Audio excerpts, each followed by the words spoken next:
Welcome to the lecture on solving equations and word problems with rational expressions. So the first thing we're going to start off with are equations that involve rational expressions. So these are going to be equations that have fractions in them, where there are variables in the numerator and in the denominator of your fraction. So if you look at this example down here, you will see an example of what I mean. You've got 3x plus 1's in your denominator as well as that x. So what we want to do when we solve an equation of this form is first determine what the least common denominator is if you compare all of your denominators across the equation. So for example, in this problem, I have 3x plus 1, I have an x, and I also have a 3x plus 1 over here. So my lowest common denominator, my LCD, needs to have an x in it and also a factor of 3x plus 1. So my LCD is going to be x times, parentheses, 3x plus 1. So once we've determined what that common denominator is, all we have to do to clear out all these fractions is multiply the entire equation by that common denominator. So I'm going to multiply by x times 3x plus 1 on the left side and on the right side. You want to do it to both sides to be balanced. Now if I do it on the left side, x times 3x plus 1 times 2 over 3x plus 1, the 3x plus 1 in the denominator is going to cancel out with the 3x plus 1 on top that I'm multiplying by. So all we're going to have left is a 2 and an x, so this just becomes 2x. On the right side, when I multiply, I need to make sure that I multiply it times both fractions. So I'm going to write this common denominator twice. I need to multiply it by the 1 over x and also by this second fraction. So when we take 1 over x times 3x plus 1, this time the x's cancel out and we're left with 3x plus 1 times 1, so that's just 3x plus 1. Then for the third fraction, the 3x plus 1 in the denominator will cancel with our 3x plus 1 in our common denominator, so we're left with an x and a 6x, and that's going to be 6x squared. And notice there's a minus sign in front of that. So if you've done this correctly, your new equation should no longer have any denominators at all. Once you look at your equation, you just want to kind of identify or classify what kind of equation it is. This one is quadratic because it has an x squared. So in the case of quadratic equations, we want to get a 0. And this x squared term here, this leading term, is negative 6. Usually it's a little bit more difficult to factor if your leading term is negative. So what I'm going to choose to do is add the 6x squared to both sides. I'm also going to subtract the 3x to both sides, and I'm going to subtract the 1 from both sides. So doing that moves all the terms on the right hand side to the left hand side. So we have 0 on the right hand side. On the left hand side we have that 6x squared, 2x minus 3x is negative x, and the minus 1 stays put. So we've gotten our 0, and now we're ready to try and factor this. We want to determine if we can find out some solutions. So since this is a trinomial, it has 3 terms, we're going to set up 2 sets of parentheses. We need 2 numbers that multiply to 6x squared, and we need 2 numbers that multiply to negative 1. Well, the only way to get 1 is 1 times 1. And in order to get 6x squared, I could use 2 times 3 or 6 times 1. The choice out of those that's going to be the better choice is probably the 2 and the 3, because that's going to give me a middle term of a minus 1 if I use the right signs. So let's try 2x times 3x. And if I look at my middle terms, my inners will be 3x, my outers will be 2x, and if I make the larger one, the 3 negative and the 2 plus, then when I add those together, I'll get the middle term negative 1x, which is what we're looking for. So the negative 3 comes from this 1 times the 3x. So we need to make that 1 negative. The 2x comes from the other one, so we need to make that one positive. So this is going to equal 0. Now that we have it completely factored, we're just going to set each factor to 0. So here's my factored form. If we set each of them to 0, then this first factor is going to have a solution of 1/2, and the second factor has a solution of -1/3. Now, in these kind of problems, there's one step that you really need to be careful about, and it's this last step right here. We always want to spot check our solutions when we're talking about fractions, because remember that when you have a fraction with an x in your denominator, there's always the possibility that you might be dividing by 0 if you use the appropriate choice of x. So we want to make sure that the two solutions we came up with are valid solutions and that they don't cause us to divide by 0. So, for example, if I look at 1/2 and -1/3, do either of those make my denominator 0? And in this case, yeah, they do. At least one of them does. If you look at your -1/3 and you plug that in to your denominator 3x plus 1, 3 times -1/3 plus 1 becomes -1 plus 1, which is 0. So -1/3 is going to make this denominator 0, which we're not allowed to have. So this is not a valid solution. If I plug in 1/2, that's not going to happen. So none of my denominators will be 0 at 1/2, so 1/2 is my only solution. Okay? So the process for solving rational expressions is to first find the least common denominator of all your denominators, multiply both sides of the equation by that LCD, simplify the equation, classify it and solve accordingly, and then always check your solutions to see which one is going to work. Okay, so let's try this again. In the next example, I have x squared minus 7x plus 12 in the denominator, x minus 3, and x minus 4. Now, in order to determine the common denominator, you always want to factor all of your denominators first. X minus 3 and x minus 4 already are factored. They're linear factors. But this trinomial over here on the left does need to be factored. So if we set up our two sets of parentheses, we need x times x to get x squared, and we need two numbers that will multiply to 12 and add to -7, so that would have to be -3 and -4. So the two factors I have here just so happen to be the two denominators I have over here. So what's my common denominator going to be? Well, I need 1x minus 3 because that shows up once, and I need 1x minus 4 because that shows up once. So my common denominator is x minus 3 times x minus 4. So we're going to multiply the entire equation by x minus 3 times x minus 4. We're going to multiply that times each fraction. Okay?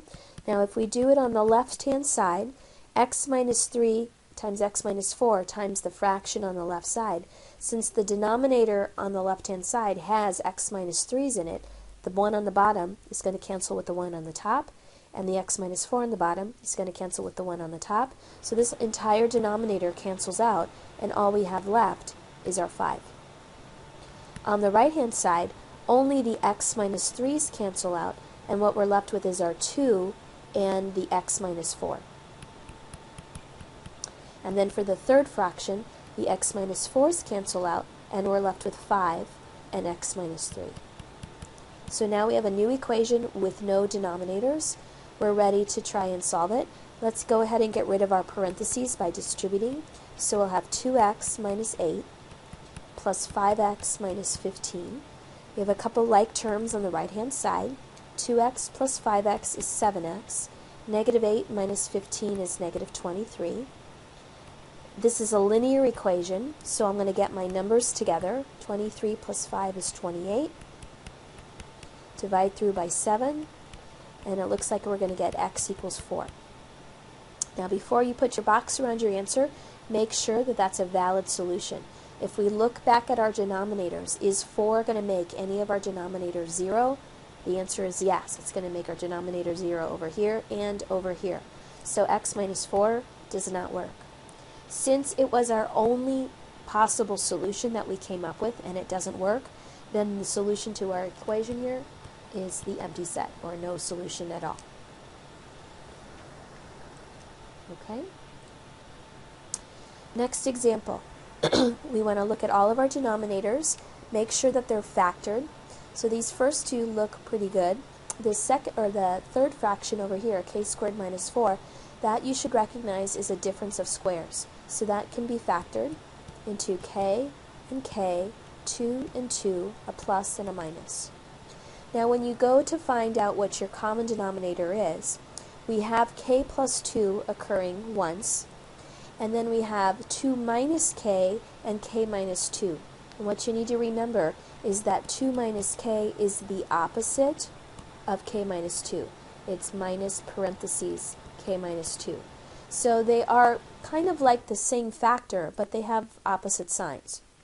So in order to determine your common denominator, what we could do to make our life easier is switch the order around of either one of these. It doesn't matter which one you choose, but whichever one you switch, you want to counterbalance with a -1 on top to counterbalance that negative. So for example, if I wanted to take 2 minus k and switch it into k minus 2, then I could just counterbalance with a minus. And either I can put that minus on top, which is correct, or if you don't want to put it there, you could put it in front with in place of that plus sign. So change that addition to subtraction. So you can do it either way. Change this to minus between the two fractions, or change that 1 on top to a negative. Regardless of how you do it, now our common denominator is going to be a k plus 2 times a k minus 2. So we can take our entire fraction times k plus 2 and k minus 2. And I'm going to multiply that by the fraction on the right, by the middle fraction, and by the fraction on the left. So starting on the left, when I multiply 3 over k plus 2 times my common denominator, the k plus 2's will cancel out. We're left with 3 parentheses k minus 2. Then remember, we changed this addition to subtraction, so now we have a minus sign. The k minus 2 in the denominator that I switched around now cancels with the k minus 2 in my common denominator, and I just have 1 times k plus 2. Leave that k plus 2 in parentheses. That's very important. Because we have that subtraction now in front, we are going to have to distribute that negative across. So if you forget your parentheses there, your signs are going to be off. On the right-hand side, the k plus 2's cancel out, the k minus 2's cancel out, so the entire denominator is gone, and all we have left is 2. Now we're going to distribute our 3 across. We get 3k minus 6. Distribute your negative across, we get minus k minus 2.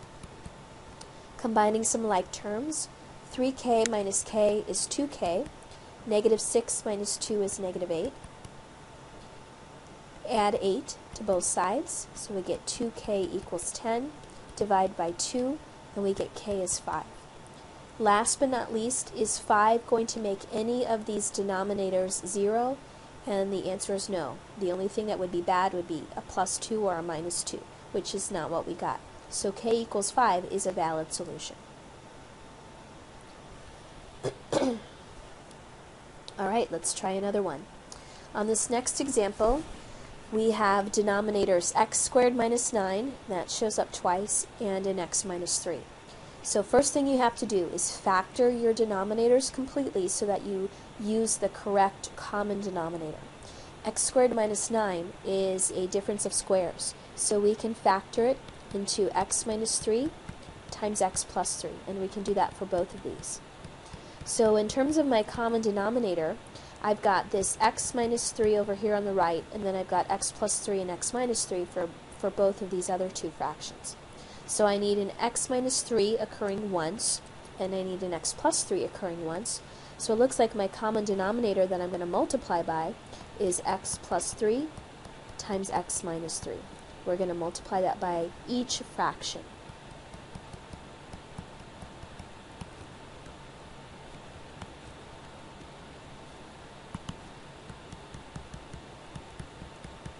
Alright, so the fraction on the left, when I multiply, my x plus 3's cancel out, 1 on top, 1 on bottom. My x minus 3's cancel out, so this entire denominator cancels out with my common denominator. So all we're going to have left is the numerator of 5x plus 14. In the middle, the same thing happens. The common denominator in the that we're multiplying by cancels out with the denominator that we already had.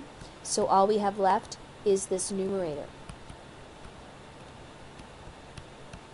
And then for the last fraction, only the x minus 3 cancels out. So we have x plus 3 left over as well as our 2x plus 4.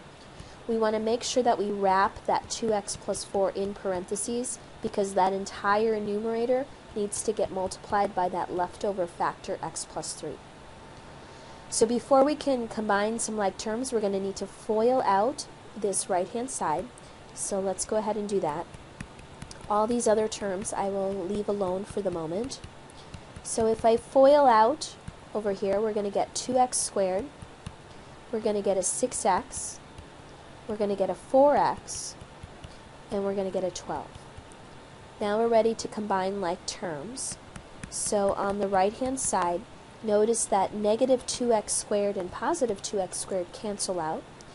So we're left with minus 5x plus 6x plus 4x. So that's a negative 5 plus a 10. So that's going to be positive 5x. And then we have a 2 and a 12, and that equals 14. Now that should look a little strange to you. You've got 5x plus 14 on both sides. If you were to try and get these x's together, notice that they're going to cancel each other out. And what you're left over with is 14 equals to 14.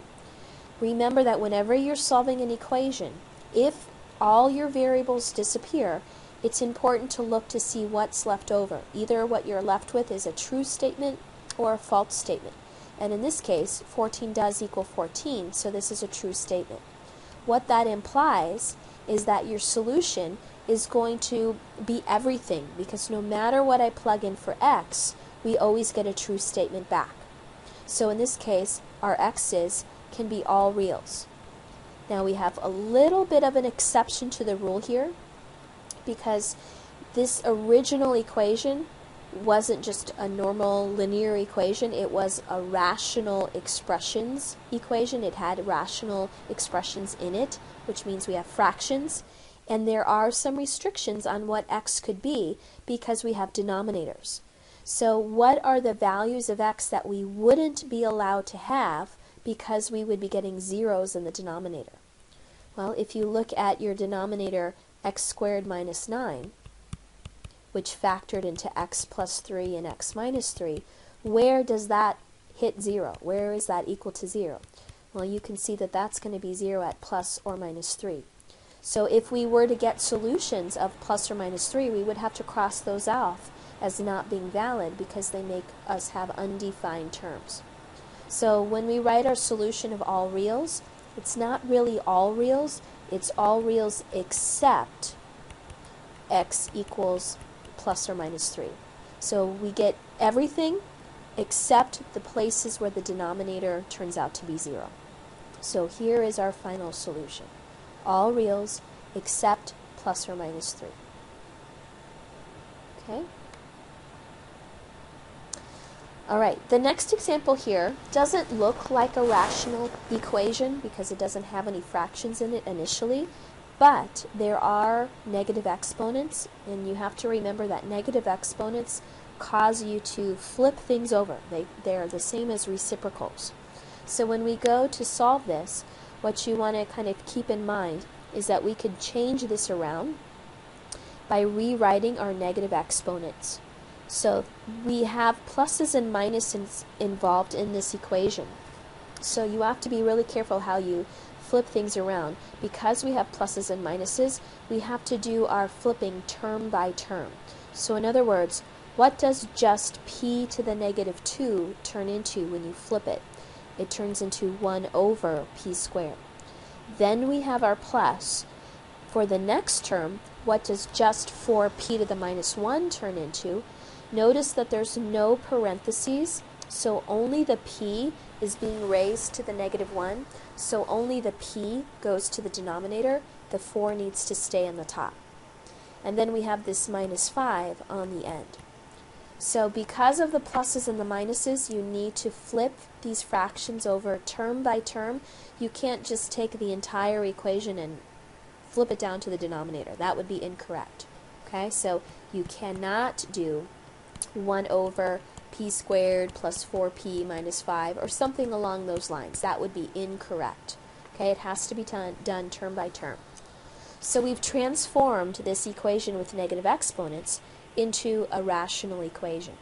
So now how do we solve this? Well, what's the common denominator? We have p squared and we have p, and this 5 is like 5 over 1. So my common denominator has to be p squared since I have two p's showing up in one fraction. So we're going to take the entire equation and we're going to multiply by p squared. On the right, times this 5, times the middle fraction, and times the first fraction. So 1 over p squared times p squared causes the p squareds to cancel out, and you just get the 1 that was on top. In the middle, the p in the bottom will cancel with one of the p's, so we'll still have 1 p left, and we also have our 4 left, so the middle term becomes 4p. On this term over here, nothing in the denominator cancels out with that p squared, so all the p squareds are left, and the 5 is left, so this is just 5p squared. And on the right side, 0 times p squared is going to stay 0. So we've taken our equation, which had negative exponents, we flipped it over, we multiplied by a common denominator, and now we have an equation that has no negative exponents, and this is just a quadratic equation. So to solve it, all we have to do is try and factor it. So we set up our two sets of parentheses. This is a trinomial. I need two things that multiply to 1. Well, that's got to be 1 and 1. And then we need two things that multiply to a negative 5p squared and add to a positive 4p. Well, the only way to get 5 is 5p times p. That'll give me that 5p squared. And if I want the middle term to be a plus 4p, then I want the bigger number to be plus, so the 5 should be plus, and the 1p needs to be minus. That way we're going to get 5p minus p equals plus 4p. So we've got it factored correctly. You can always FOIL it back out again to double check. Once it's factored, we set each factor to 0, and we solve. So if I solve for p here, I'm going to divide through by negative 5, so it looks like p equals negative 1/5. That's one of our solutions. And if I solve the second factor, we're going to get 1 equals p.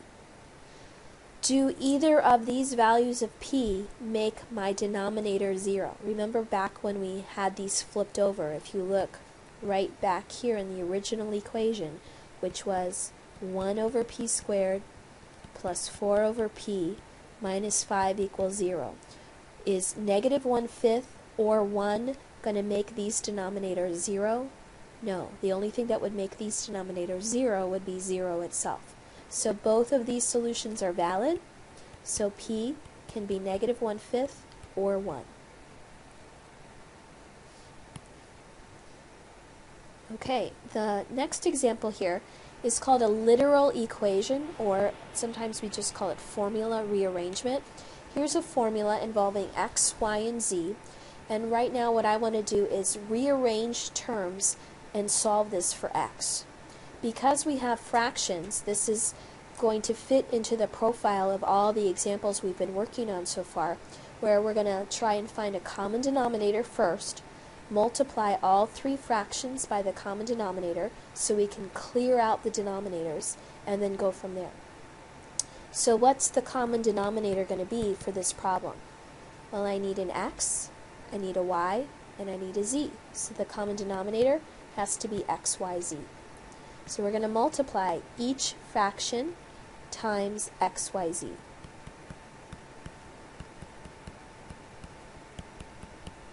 So when we do 1 over x times x, y, z, the x's cancel out, but I'm left with the yz times 1.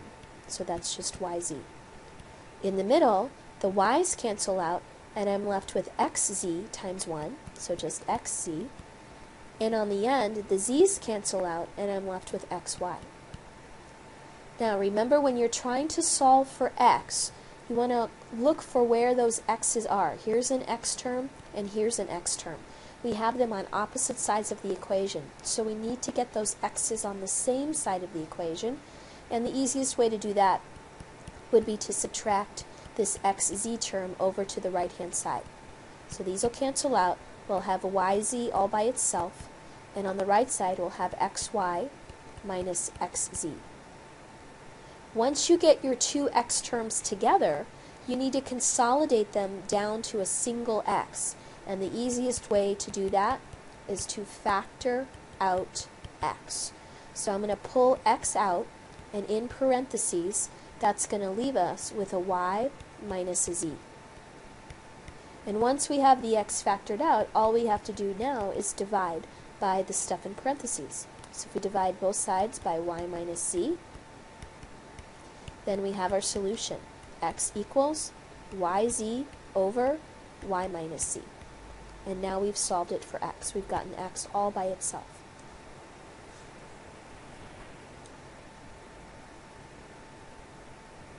Okay, the last kind of problems that we're going to work on today are word problems. These are going to be applications where when you solve the word problem, you're going to end up working with rational equations, so equations with these fractions in them again. So the first kind of example, this is a pretty common type of example in this section. This is a boat problem. We are told that Jim's boat goes 12 miles per hour. Find the speed of the current of the river if he can go 6 miles upstream in the same amount of time he can go 10 miles downstream. So you probably remember these kinds of problems in previous sections, and what we've got going on here are some rates, some times, and also some distances. So the best way to organize your information here is to set up a chart. We're going to have rates times times equal distances. We're going to set up 2 rows and 3 columns. Because we're going upstream and then downstream, our 2 rows are going to be upstream and downstream. And we're going to fill in as much of this as we can. Now, in previous sections, in previous problems, when you've done these boat problems, you probably recall that when you're going downstream, for example, the boat speed, if we call that B, let me define it over here, and if we define the current to be C, then when you go downstream, your net speed is however fast the boat is going plus however fast the current is going, because the current is going to make you go faster. So downstream, normally in these problems we would write B plus C. When you go upstream, you're going against the current, so the current is slowing you down, so it's sort of subtracting away from your boat speed. So upstream, typically this would look like your boat speed minus the current. Now that's how we would normally do these problems in other sections. In this particular problem, they tell me that Jim's boat goes 12 miles per hour, so B is 12 in this problem. We actually are given the B value. So in this chart, I'm going to change this to 12 minus C and 12 plus C, since we know what B equals. Okay, so that's one variation. Next thing that we know, if we keep reading on, we're trying to find the speed of the current, so that's our C. If he can go 6 miles upstream. Now 6 miles is a distance, and that's going upstream, so I'm going to put 6 in the D column. And we also know that he can go 10 miles downstream, so I'm going to put 10 in the D column for downstream. Now what do we know about time? All we know about time is that he does the upstream trip in the same amount of time that he does the downstream trip. So whatever the times are, and I'm not told what they are, we know that they have to be equal. Okay, so that's where your equation is going to come from. If we can figure out some sort of formula for the 2 times here, the time going upstream and the time going downstream, then all we have to do is set them equal to each other, and that will give us an equation that we can solve. Now, how do you get time if you know rate and you know distance? Well, think about your relationship here. we're told that rate times time equals distance. We know that that's true. So if I wanted to solve this for time, I could divide both sides by r, and that tells me that the time is always determined by however you go, however far you go, your distance, divided by however fast you go, your rate. So time is always distance over rate. So that's what we're going to do in this chart. We're going to get our time to be the distance numbers over the rate numbers. So in this first row for upstream, the distance was 6, so that's going to go on top for D, and the rate is 12 minus C, so that's going to go on the bottom. And for downstream, our distance was 10, and our rate was 12 plus C. So we get in these problems time fractions. And since we know that the time here was equal going upstream and downstream, then my equation is going to be these two fractions set equal to each other. So the problem becomes 6 over 12 minus C has to equal 10 over 12 plus C. So that's the hard part. That's the equation that you need to get to start you off. Now we're going to solve it just like we've solved all the other ones today. So we're going to find what a common denominator would be. And in this case we have 12 minus C and 12 plus C. So we're going to multiply by 12 minus C times 12 plus C. That's our common denominator. And we're going to multiply by it on both sides. So on the left side, the 12 minus C's cancel out. We're left with 6 times 12 plus C in parentheses. And on the right side, the 12 plus C's cancel out, so we're left with 10 times parentheses 12 minus C. And now to solve this, we're going to want to distribute. 6 times 12 is 72 plus 6C. And 10 times 12 is 120 minus 10C.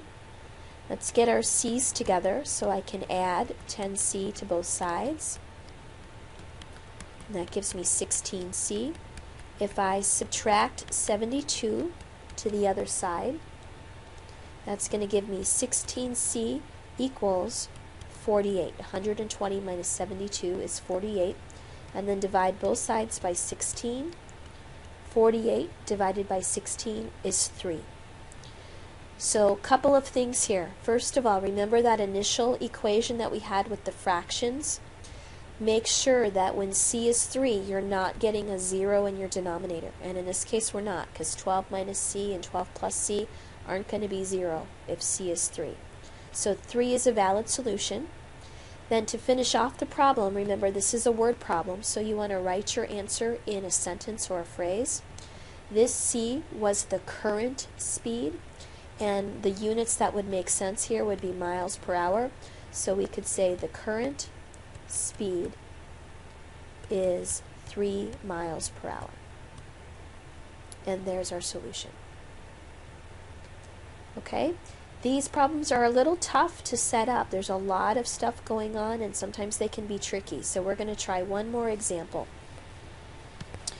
Okay, in this next example we have an F-100 plane and a Toyota truck leaving the same town at sunrise and heading for a town 450 miles away. The speed of the plane is 3 times the speed of the truck, and the plane arrives 6 hours ahead of the truck. Find the speed of the truck. So the variable here is the speed of the truck. Let's call that x. You can use any letter you want, but I'm going to just call it x. So x is the speed of my truck. Because we've got some speeds here, or some rates, some times, and some distances, let's set up our chart. Rate times time equals distance. 2 rows, 3 columns. The first row could represent the information for the plane, and the second row can represent the information for the truck. So what do we know? In the first sentence, they tell us that the plane and the truck leave the same town at sunrise and head for a town 450 miles away. So they're both starting at the same point and ending 450 miles away. So both of them are covering a distance of 450 miles. in the next sentence, it says the speed of the plane is 3 times the speed of the truck. Well, if we're calling x the speed of the truck, then 3 times that is the speed of the plane. So my truck was x, and the plane is 3 times that, 3x. And that makes sense because the plane is obviously going to go faster than the truck. Okay? So now we have our rates, we have our distances, and remember in the last example, to get the times, it's the distance divided by the rate. So we're going to create 2 fractions here, 2 time fractions. The first fraction for the plane is going to be the distance 450 divided by the plane's rate, which was 3x. And that one can actually be simplified because 3 does divide into 450 150 times. So we want to reduce it a little bit. It's going to be 150 over x. For the truck, we're going to take its distance, which is 450, and we're going to divide by its rate, which was just x. So the time of the plane is 150 over x. The time of the truck is 450 over x. Now in the last problem, we knew that the 2 times were equal. That's not the case here because obviously the plane is going faster than the truck, so it's going to get there sooner and have less time than the truck will. So how do we set up an equation using these 2 times? It's going to come from this last part of the second sentence here. It says the plane arrives 6 hours ahead of the truck. So let's kind of think about that a little bit. If we know that the plane arrives 6 hours ahead of the truck, suppose that we know that the plane, I'm just going to make up some numbers here as an example. Suppose it takes the plane 2 hours to do this journey of 450 miles. Then how long is it going to take the truck?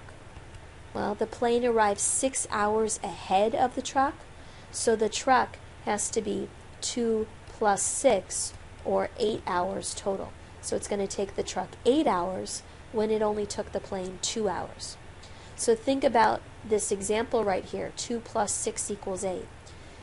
To get an equation that's relating these 2 times, the 2 hours was the plane's time, plus 6 gives us the truck's time.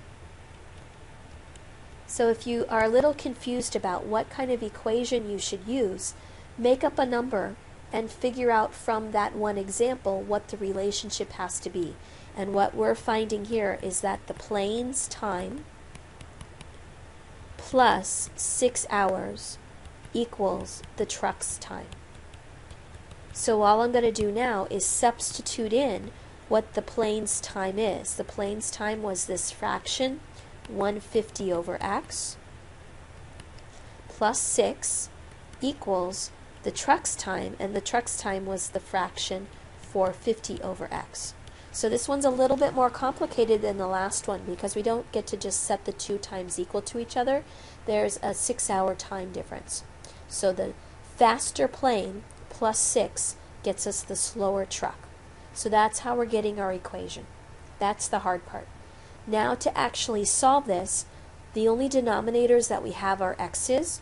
So I'm going to multiply everything by x on the left, in the middle, and on the right.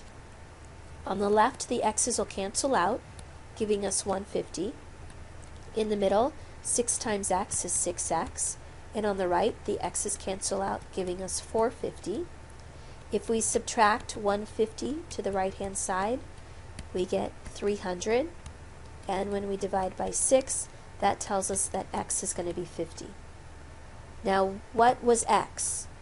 X was defined over here to be the truck. So the truck's rate is 50, and appropriate units here would be miles per hour. What was the question asking for?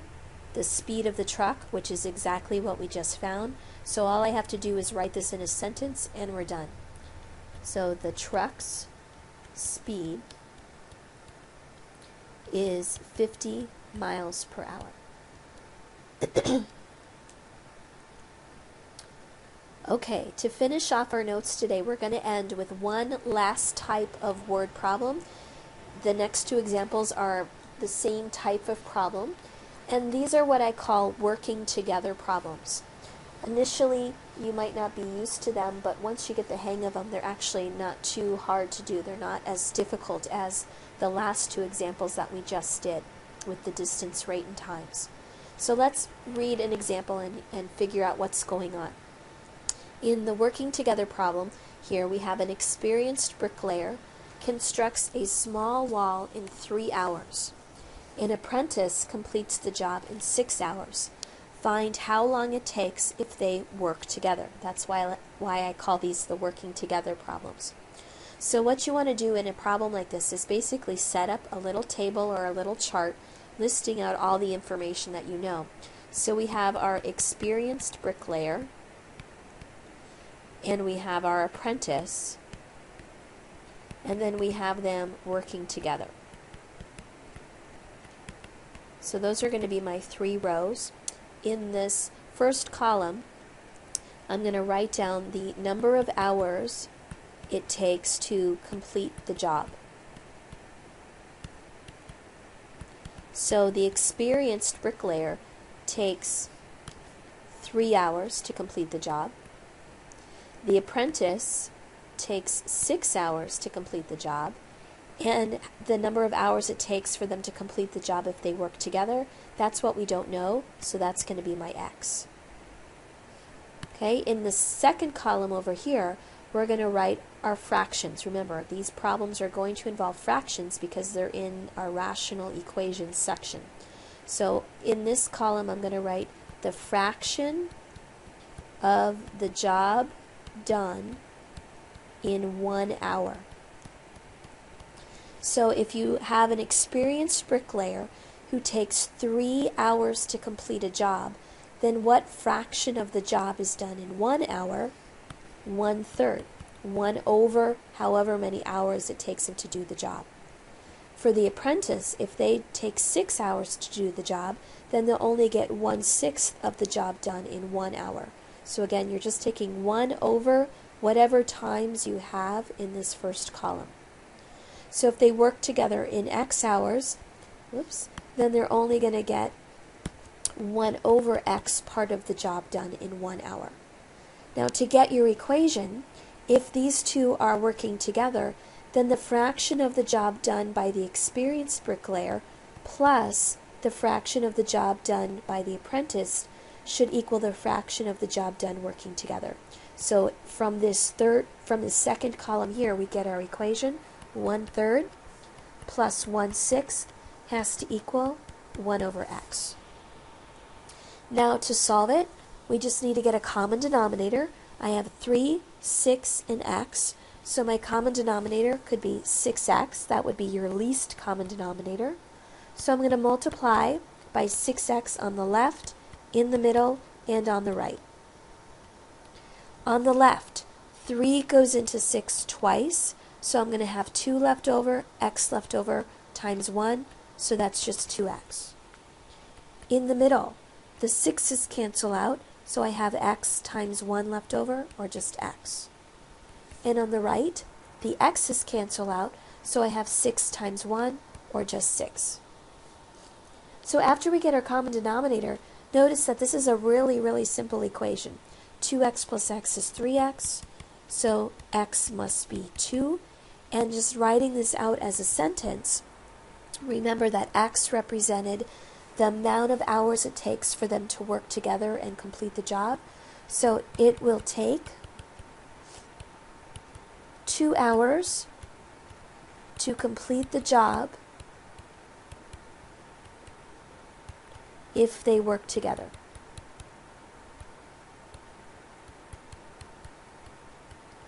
Okay, so that's a working together type of problem. Let's try one last example just like that. So we have Mike can paint a room in 6 hours working alone. If Joan helps him, the job takes 4 hours. How long would it take Joan to do the job if she worked alone? So let's make our chart. We have Mike we have Joan, and we have them working together. In the first column, we're going to write the number of hours to complete the job. So if we have Mike, we are told that it takes Mike 6 hours to do the job by himself. If Joan helps him, the job takes 4 hours. So it doesn't take Joan 4 hours, it takes them 4 hours if they are working together. So this problem is a little bit different than the last one because this time we know the time it takes for them to do it together. And what we're looking to find is how long it's going to take Joan. So Joan is going to be our x. In the second column over here, we're going to write the fraction of the job done in 1 hour.